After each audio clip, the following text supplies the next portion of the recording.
Mes chers collègues, nous arrivons donc au terme de l'examen de ce texte que nous avons pu mener à bien dans un temps record, puisqu'il s'agit de quelques jours, ce qui montre que le Parlement peut travailler efficacement et vite.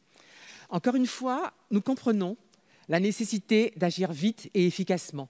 Et nous sommes, comme vous, meurtris par la courbe des décès et conscients de la gravité de la situation.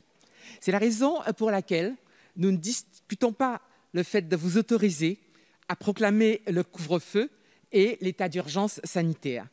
Ce qui nous inquiète, en revanche, ce sont les limites fortes que ce texte porte à un certain nombre de libertés fondamentales et la suppression de contreparties, la suppression de consultations, la suppression de règles tout à fait ordinaires de notre vie en société.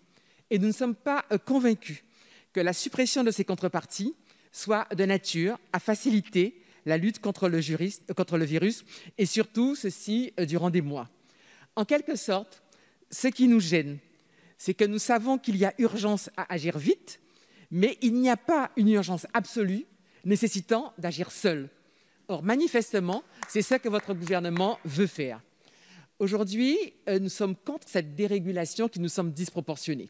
Par conséquent, un certain nombre de nos collègues, par esprit de responsabilité, si nous avions eu un vote solennel où chacun peut s'exprimer, un certain nombre de nos collègues, une grande minorité, se seraient abstenus. Mais aujourd'hui, la majorité d'entre eux, étant partisans de vote contre, c'est à ce titre qu'avec ma collègue Isabelle Santiago, nous allons nous prononcer contre ce texte.